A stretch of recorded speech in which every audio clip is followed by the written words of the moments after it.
Welcome back, yet again, adventurers, to another episode of Let's Play ChäoS Head. And in the last episode, the only thing that Takumi wished for at this present moment was for someone or something to end his miserable existence, leading him to even shut out his partner in crime, Grim,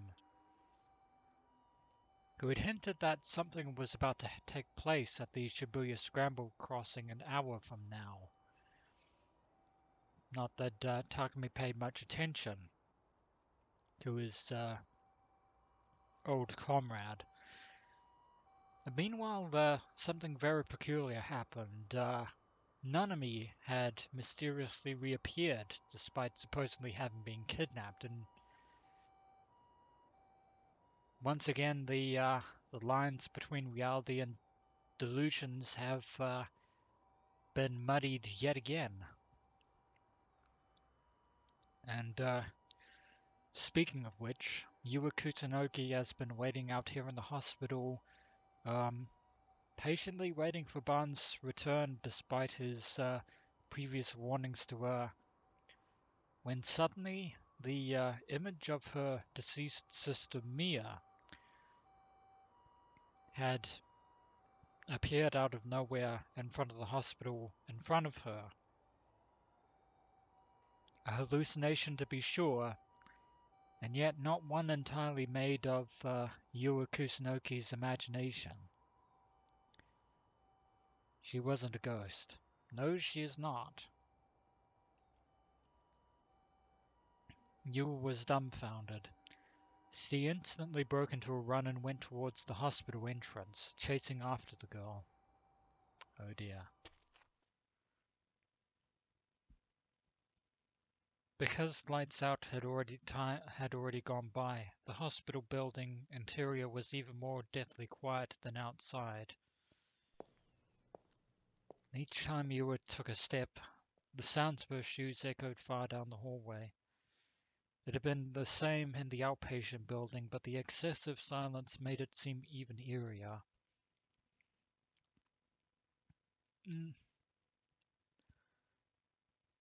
Not as ominous as the fact that your deceased sister has mysteriously manifested out of the blue. Of course, as clued in as she is in her investigations, Yua herself doesn't quite hold all the answers as to the truth behind the delusionary phenomena that she herself has witnessed, both past and present.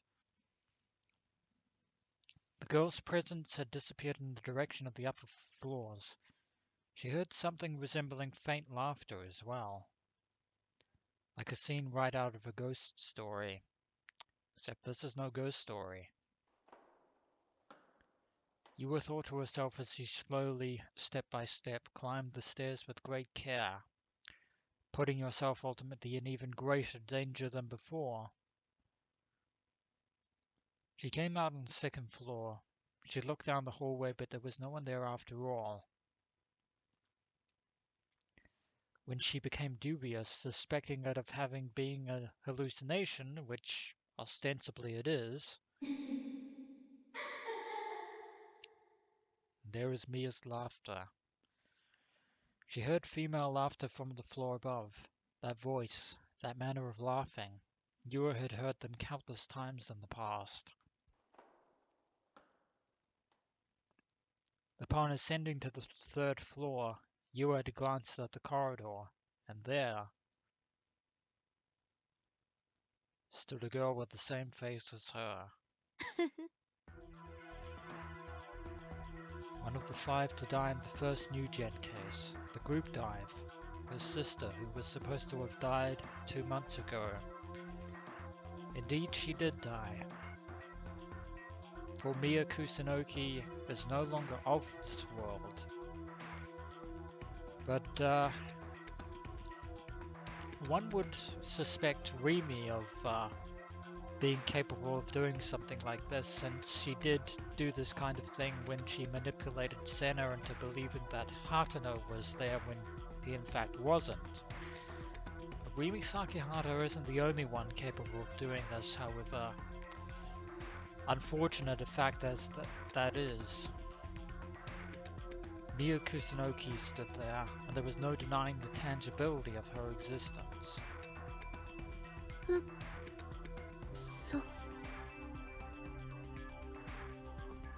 Yua took off her glasses and rubbed her eyes, but Mia remained there even after she put them back on.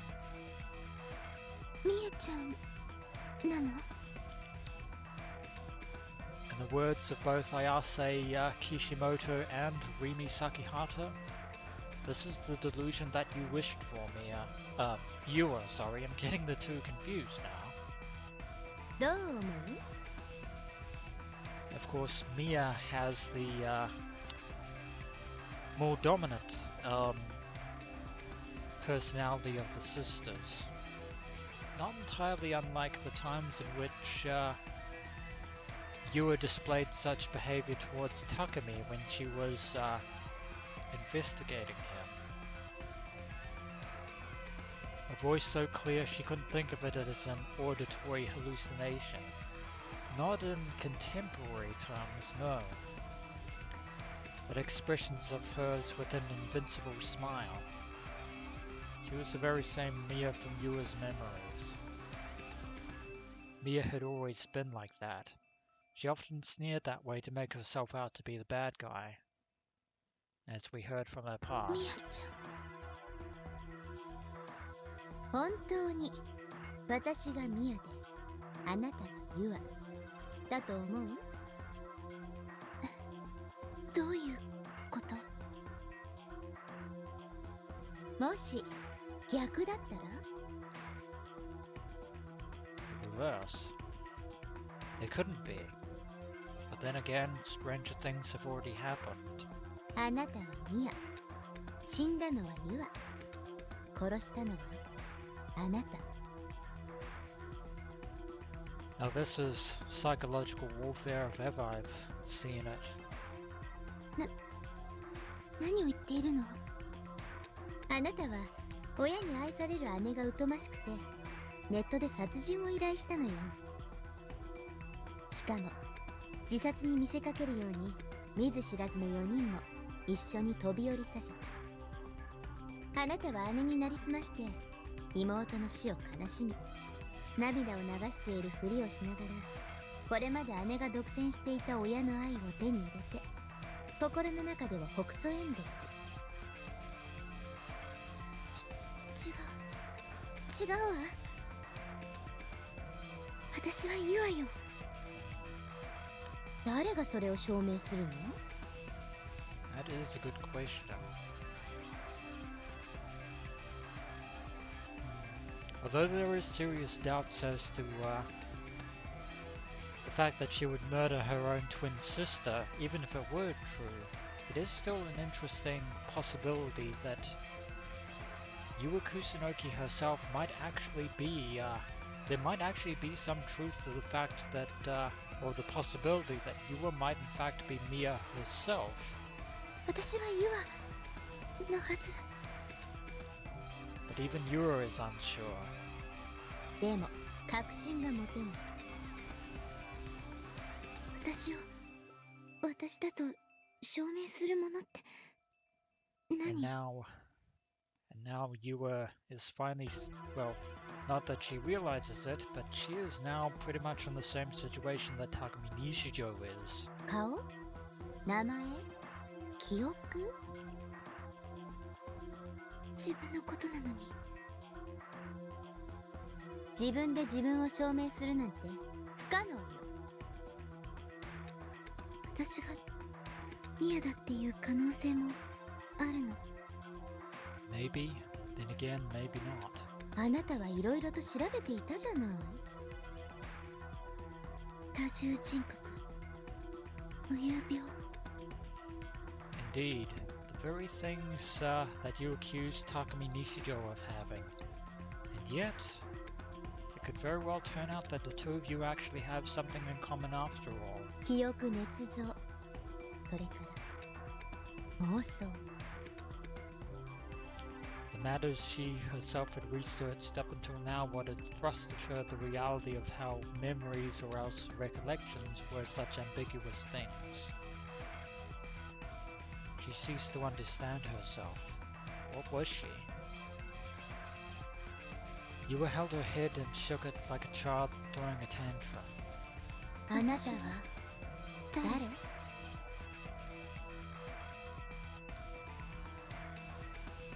Yua, who had pretended to be a good girl and automatically received their parents' praise and affection.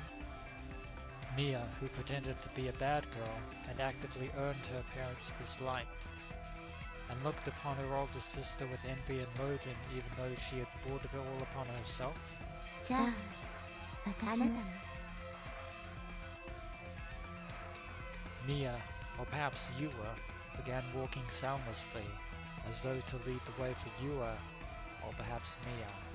私と同じ目に遭いなさ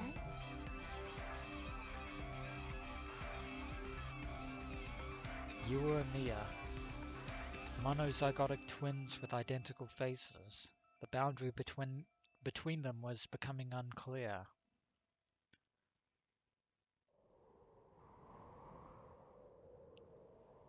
Standing upright in the darkness, the vast boxes of two buildings.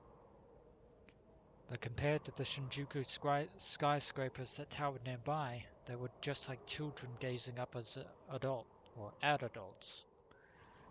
The roof of the hospital building. Yua had arrived there, lured on by Mia. Who knew whose work it might have been, but one corner of the fence soaring around it had contained a broken area large enough for a single person to pass through. Yua and Mia, having ventured through that broken spot to the other side of the fence, stood at the edge of the roof. This is blatantly obvious, but things are definitely not going to unfold well. Directly in front of them was the outpatient building. Since it was shorter than the hospital wing, they could take in its rooftop garden in at a glance. And you probably should, because there is something going on that rooftop that is not good.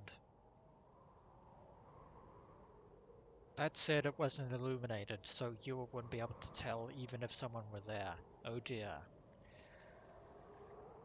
The wind was strong up on the roof. That strong wind made Yua and Mia's long, soft hair and the sleeves of their clothing flutter fiercely. 私たちはもともと一つだったんだから。 That's normally how identical twins usually work. また戻るだけ。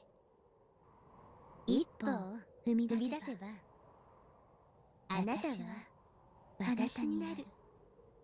In other words, Yua will suffer Mia's fate. Empty eyes, Yua mechanically repeated emotionless words. Spreading out her arms as though to keep her balance, she held her ground against the vigor of the wind blowing up at her. Close by her, spreading her arms out in the same way as Yua, Mia looked in her direction and smiled. 耐える必要なんてないよ。あなたは私の痛みを知らなくちゃならない。さあ、飛んで。そうすれば、私もあなたも同じ痛みを共有するわ。私はどっちなの？私？あなた？ Who can say? それを聞いても意味はないわ。どっちにしたって、あなたは飛ぶ。All vestiges of hesitation vanished from Yua, and as she began to take a single step forward,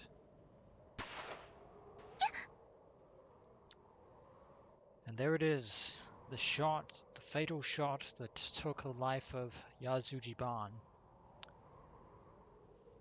Well, two shots would actually happen, but that first shot definitely was fatal.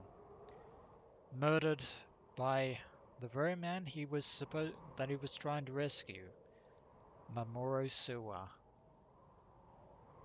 A gunshot tore through the moonless night. Yua came back to herself with a gasp, and looking down at her feet, she let out a cry. She went dizzy, faced with the height of the place where she had come to stand of her own accord, although not really. She lost her balance and seemed about to fall off. She desperately reached for the fence at her back and avoided plummeting down by clinging to it. She'd heard the gunshot from the roof of the outpatient building. She turned her eyes again in its direction. She could just barely make out human shapes in the circular clearing at the center of the rooftop garden. There were two of them. One lay collapsed and the other stood beside him. Bansan. Alas, not quite. Had that detective shot somebody to death, or had somebody shot him to death? The answer to that question, unfortunately, Yua Kusunoki, is the latter. 何をしてるの？どうして私と同じ痛みを味わおうとしないの？そんなの卑怯よ。ずるいわ。みやちゃん。違うわ。私はユアよ。ユアは私。ミヤはあなた。あなたは一体何なの？私はあなたの望んだもの。あなたは私の望んだもの。Mia made a grab for her. She put both hands to Yua's neck and squeezed them tighter, with the same cold-hearted look that Yua herself had shown Takumi Nishijiro from time to time. And yet, those words that Mia just spoke there were a bit of a giveaway, or should be a bit of a giveaway. A powerful pressure on her throat. She was losing the ability to breathe.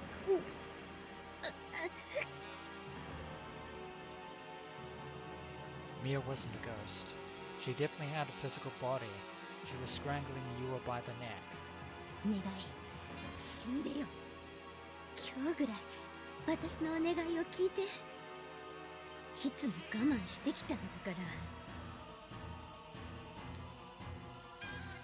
And yet, there was one reason for that. Because in life, Mia Kusunoki forced herself to endure the hardships so that her sister Yua could be happy. Yua's sight went red. Her hands wandered in the air, but they couldn't grasp anything. She was going to be killed.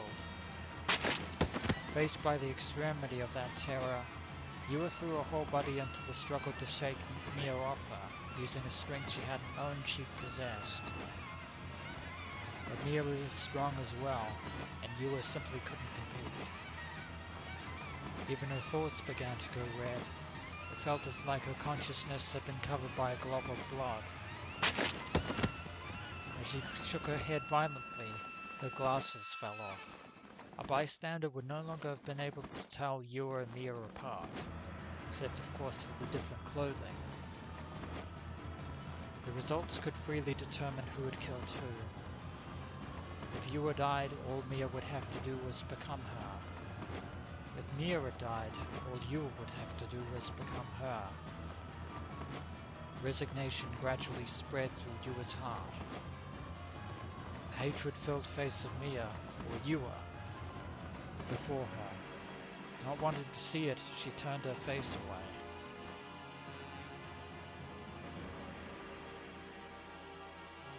What came flying into a reddened field of sight was a planting, the flowers that brought colour to the rooftop garden.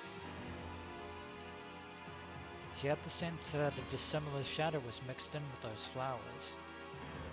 It may have been a hallucination, one that she was seeing because she'd lost her glasses. Very odd time for that, but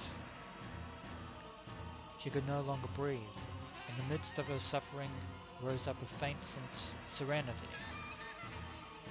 While she thought to herself that it would be all right to let everything go like this, the demands of her bodily instincts, insisting that she didn't want to die, rejected that serenity. The same instinct that made her stretch her hand out toward that out-of-place shadow. The distance between her and the planting was roughly 2 meters. Under those circumstances, it would be impossible for her to touch it when she reached it. And yet, for whatever reason, Yua Kusunoki is still attempting to reach that strange, bizarre shadow. Despite that, her fingertips brushed something hard and cold. She grasped it, all but unconsciously.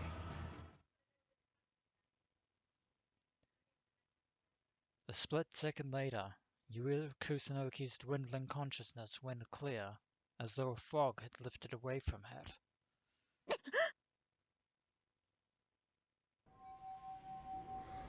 Something has happened. Something completely and totally unexpected.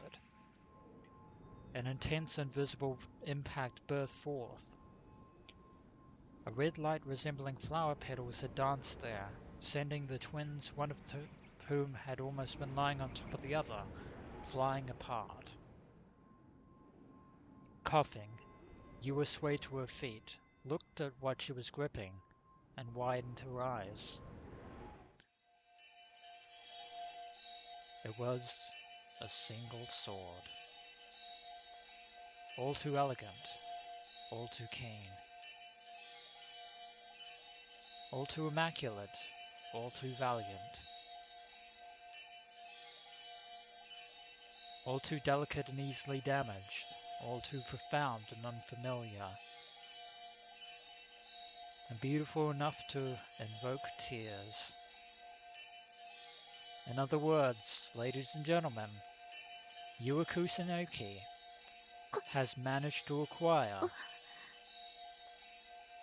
a D-sword, like the ones wielded by Ayase Kishimoto, Sena Aoi, Kozue Orihara, and Rimi Sakihata. In other words, ladies and gentlemen, Yusa Kusunoki is the 5th Gigalomaniac.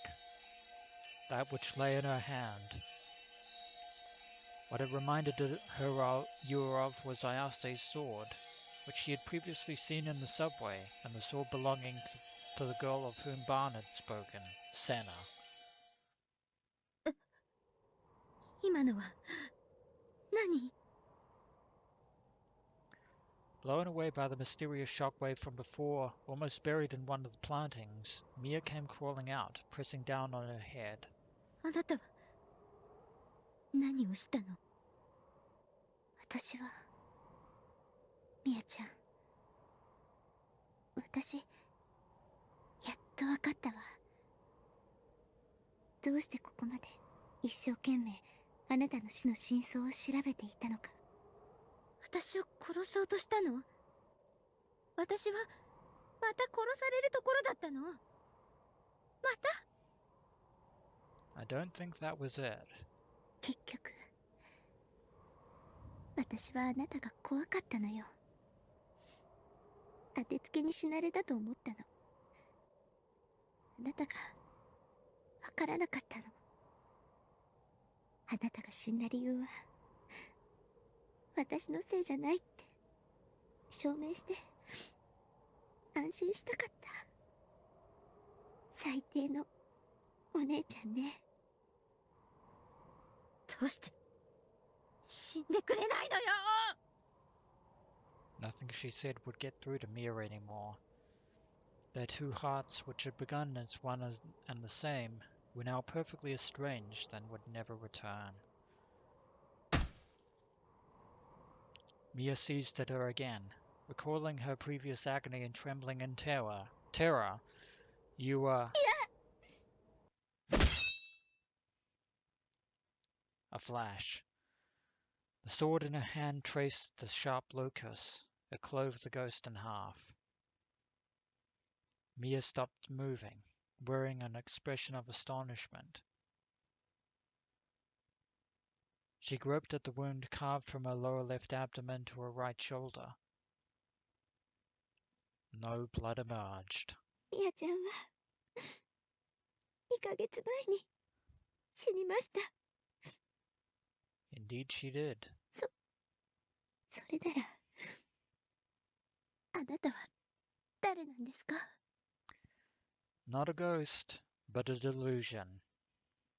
Innumerable particles, large enough to be visible, seeped out of Mia's body. Enveloped in foam, her flesh gradually crumbled, and its outlines faded, and metamorphed into something separate. Yua looked at it with disbelieving eyes. What appeared at last in Mia's stead was a stout man. He wore a denim shirt and dirty jeans, with a rucksack on his back. Another one of Nozomi's porters. A man Yua had never seen before. 誰？あなた、誰？どうしてミヤちゃんの姿に？どうやって？ Bewildered, Yua retreated with her D-sword still in hand. Also, how does she know that? Well, then again, she is a Giglomaniac now, so she'll probably know that it's a D-sword in the same way that the other Giglomaniacs did. But I digress. The man too appeared flustered, since he probably hadn't imagined being exposed as himself. お前こそなんでまさかこのガキギガロマニアックスか聞いてないぞ Well, looks like both of us have a turn to be surprised. くそどうしたら But only one person is going to be walking away from this. Paying no heed to gravity, it flew all but horizontally.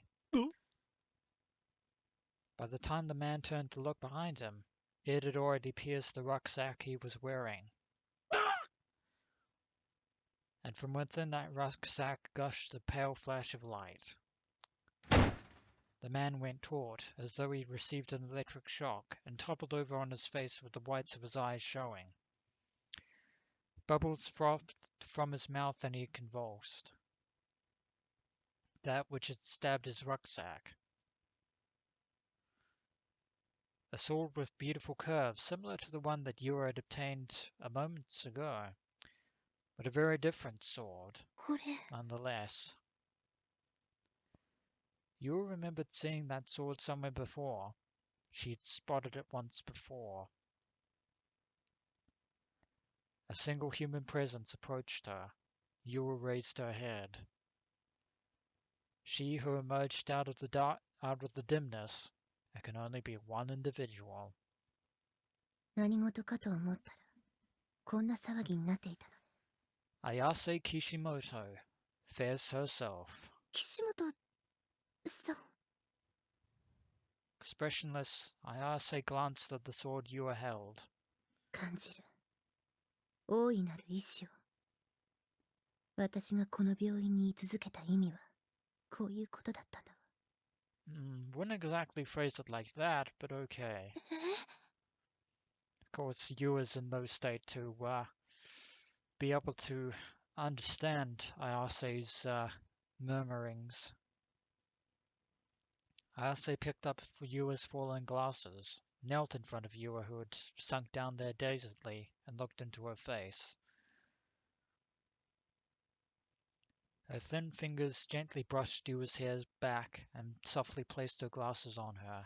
君も、グラジオールの黒騎士だったのね。I thought you were supposed to be fighting against Gladio. And she gave an ephemeral smile. Looks like you're getting your legends mixed up there, Ayase. 僕を殺してくれないか And of course that brings us back to a very depressed and dejected Takumi Nishijo, still lying on the sofa at his container home base. That is going to bring an end to this episode of Let's Play ChäoS Head, and when we return, adventurers, this Nanami may not be the real Nanami, but exactly what kind of delusion is she? Or rather, whose delusion is she? It's probably the better question. In any event, adventurers, until next we meet.